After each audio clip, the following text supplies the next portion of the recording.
My partner and I don't split household expenses 50-50 like we once used to, and here's why. Hello everyone, my name is Sanjana, and on this channel I talk all things career, personal finance and self-development, and in this video I'll be sharing with you why my partner and I don't divide up the household expenses 50-50. So let's get started. Before we jump in, I want to lay out some assumptions that I have considered before making this video. So there are 4 of them. The first one being that your partner has to be earning more than you. So it's not like your partner is making $100,000 and you are making $90,000.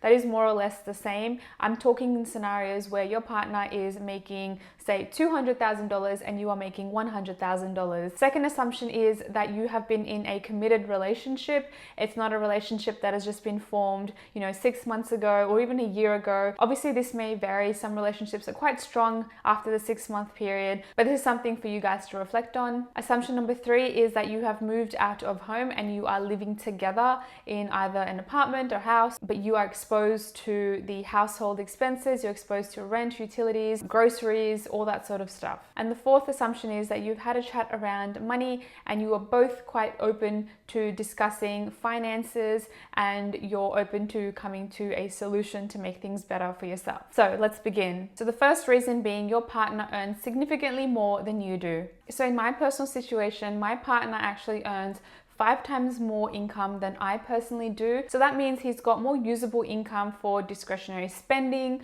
for savings and investing his money. So what works for us is that we have an 80-20 split whereby he pays for 80% of household expenses and I pay for 20. So he pays for more of the rent, more of the groceries and more of the bigger night outs or dinners that we have. Whereas I will pay for smaller things around the house. So that's like your utilities, the gas, the water bill. I'll pay for groceries that are on an ad hoc basis and smaller miscellaneous items around the house. To give you context, my partner is in the real estate industry, and we all know that the property or the real estate industry is one of the highest income generating industries, and they've got high ticket items as their service offerings. Therefore, it's almost unrealistic to expect someone who is earning 5 times more income than their partner and assume that they have to also pay 50-50 in terms of household expenses. It just doesn't make sense. And just want to preface this as well, that it does not always have to be the male partner contributing more towards household expenses just because he's a male.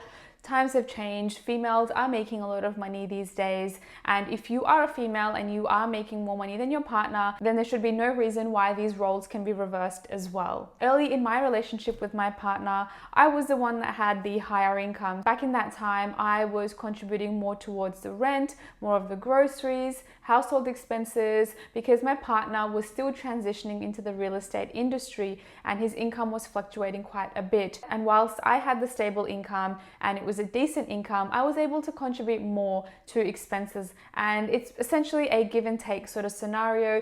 You're both in it together as a team, especially if you've got the same sort of financial goals that you want to build a financial future together. 2, this means that the lower earning partner is able to save their money or choose to invest it as well. With partners who earn more money, this means they are able to help those who are less fortunate than them or earning less money than them, to help them to invest their money, help them to save their money, and essentially building their portfolio, their investment portfolio, which ultimately will build the wealth faster in the long term as well. I think this form of reasoning comes down to the understanding of the couple and the understanding that both individuals are working on a common goal, and if one person is working on investing and the other one is as well, then those are essentially going to be combined later down the track. And this obviously comes down to how long you've been with your partner. Some people may not be comfortable with having this conversation. And this does not necessarily mean that you have to open up a joint account with your partner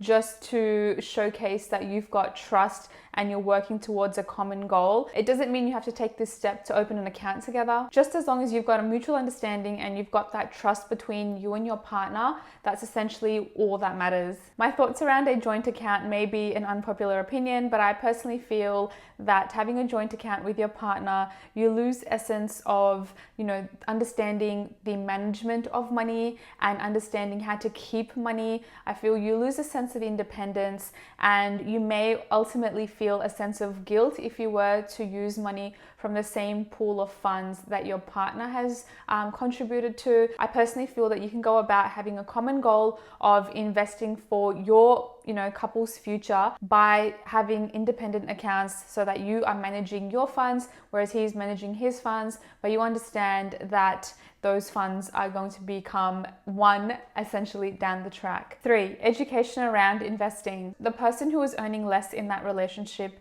may have less exposure to the investing world or very limited exposure with riskier investments and understanding how that all works. There is a huge learning curve when it comes to investing. It essentially gives the freedom for one to research, learn about investing, make mistakes with investing, and understand investing as a whole and other ways that you can potentially invest your money. Having less of your income contributed towards rent and groceries means that you are able to allocate your time and your money towards investing and essentially play catch up with your partner over time. This can build some healthy competition between you and your partner and really makes you feel part of the game as well. Personally, as a female, I feel so much more empowered now than I've ever been before, knowing that my partner is taking care of the bigger household expenses and I am able to allocate my money towards investing. Yes, he's doing his investing on the side as well, but it also means that I'm getting, a little bit more exposure. I'm getting hands-on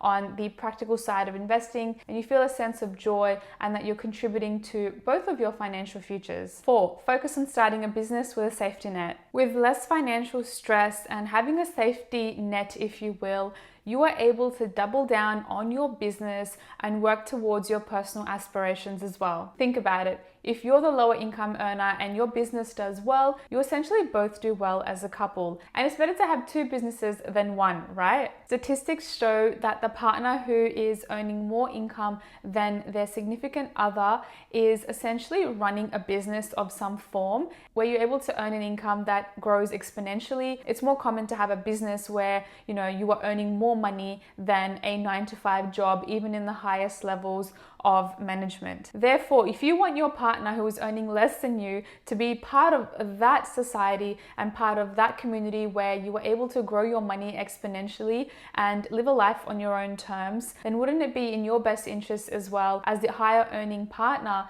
to help your partner who is earning less than you to build a business for themselves as well and essentially pave a way for your partner to be in on the success that you've seen in your business? 5, sense of accomplishment. For the partner who's earning a lower income, it's also a sense of accomplishment for them as well, knowing that they have been able to use their money to understand the concept and the value of money and the investing world as well, and to use their hard-earned cash to contribute to the wider growth of their family as well. Having both individuals in a couple stay connected to the financial world, the investing world, saving their money, budgeting, allows for both individuals' knowledge to increase around financial literacy. Your conversations on the table around money will also broaden. There'll be a sense of independence, and not to mention your financial literacy skills will be through the roof as well, whereby the person who's earning less money feels more empowered to share their thoughts and more empowered to share their learnings around money and investing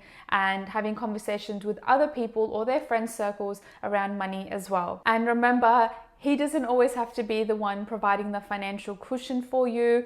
Girl, you can too. I'd love to hear your thoughts in the comments section down below as to how you and your partner manage finances and what works for you. And as always, if you haven't already, please do subscribe to my channel down below and please follow me over on my Instagram and my TikTok, and I'll see you guys in my next video. Bye guys.